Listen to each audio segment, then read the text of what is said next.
The FBI has begun dispatching agents to the streets of Washington, D.C. That's where we're starting the 7 from the Washington Post. I'm Hannah Jewell. It's Monday, August 11th. Let's get you caught up with today's 7 stories.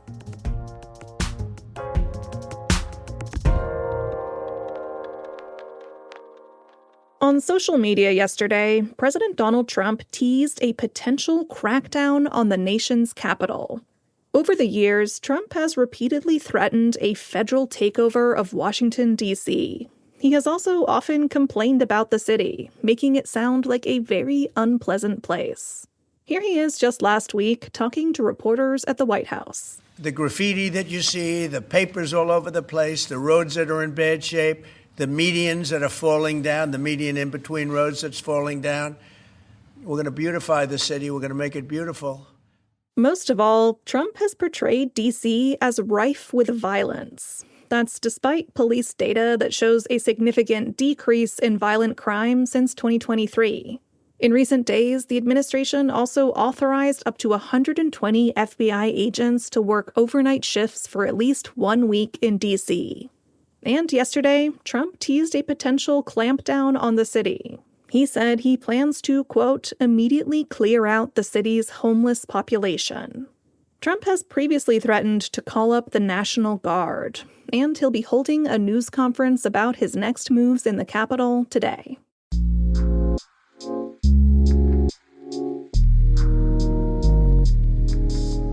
President Trump is set to meet with Russian President Vladimir Putin in Alaska this week. That's number 2. When Putin arrives in Alaska on Friday, it will be the first time he has stepped foot in the United States outside of the United Nations since 2007.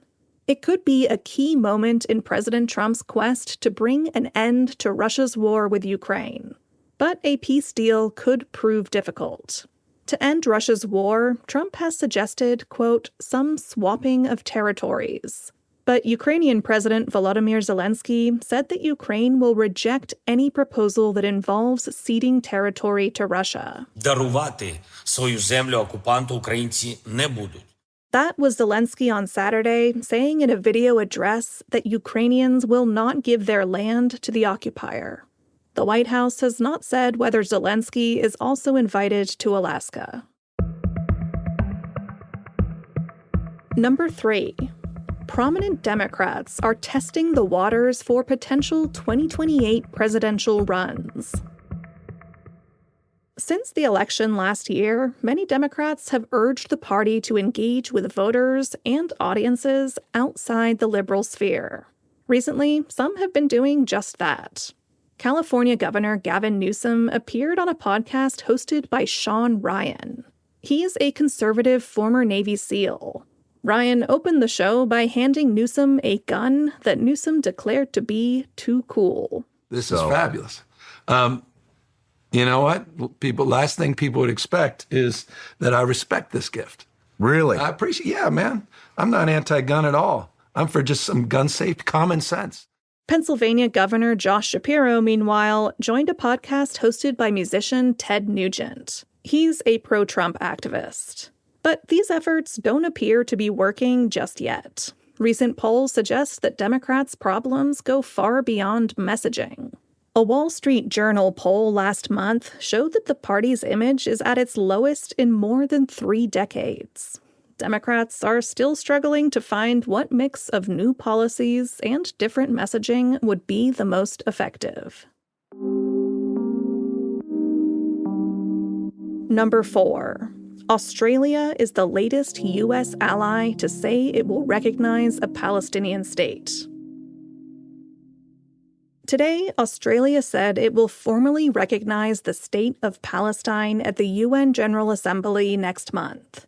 Just across the Tasman Sea, New Zealand also said today it is considering recognition too. The announcements follow similar recent moves from Canada, France, and Britain. They join more than 140 countries which already recognize a Palestinian state. And on Friday, Germany said it was suspending arms shipments to Israel. These decisions come in response to the unfolding humanitarian crisis in Gaza under Israel's blockade and bombardment. Just yesterday, an Israeli strike killed several Palestinian journalists, including Al Jazeera correspondent Anas Asharif. The 28-year-old had reported from northern Gaza over the past 22 months. Israel does not allow international reporters into Gaza. More mothers are leaving the workforce. That's our fifth story. During the coronavirus pandemic, remote work arrangements and flexible schedules lured mothers back to the labor force.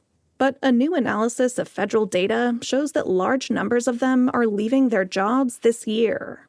The share of mothers ages 25 to 44 with young children in the workforce has fallen nearly every month this year.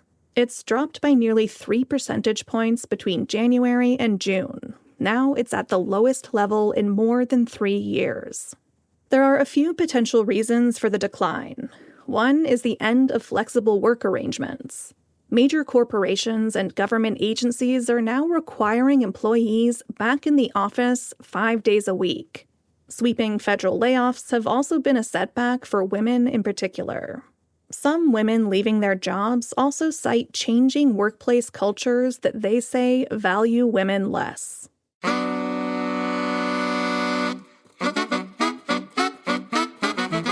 Number 6. An anti-sunscreen movement is spreading on social media.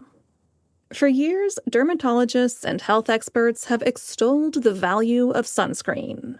It protects people from the ultraviolet radiation of the sun, and it prevents skin cancer. If that's not enough for you, sun exposure also leads to premature aging. But some people on social media think they know better. They are making unfounded claims about certain sunscreen ingredients or about the supposed benefits of doing without. Among them are supporters of Health Secretary Robert F. Kennedy Jr.'s Make America Healthy Again movement. Dermatologists say these posts are dangerous.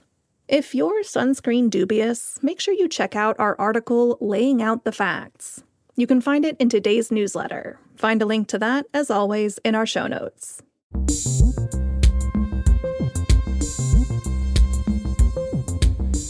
And at number 7, Wikipedia editors are fighting a war against AI slop. Back in my day, Wikipedia wasn't necessarily considered a reliable source, but the times they are a-changing.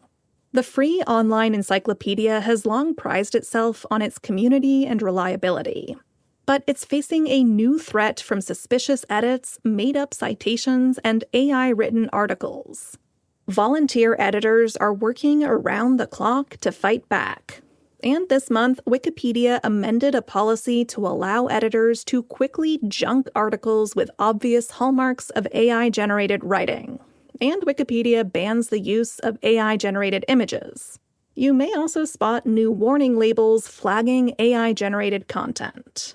So whether you're perusing Wikipedia or looking at a video of bunnies hopping on a trampoline, remember that it's safest to browse the internet in a state of constant vigilance.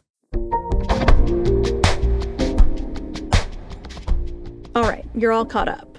But before we go, you may be able to help us solve a mystery.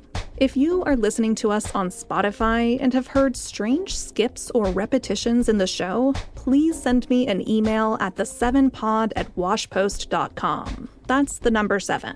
And let us know what device you're listening to us on, a laptop or a phone, and what kind. We're trying to root out a strange gremlin. And apologies if you've heard this weirdness. Rest assured, we're on the case. And you can always find us on all the other podcast platforms. I'm Hannah Jewell. I'll meet you back here tomorrow.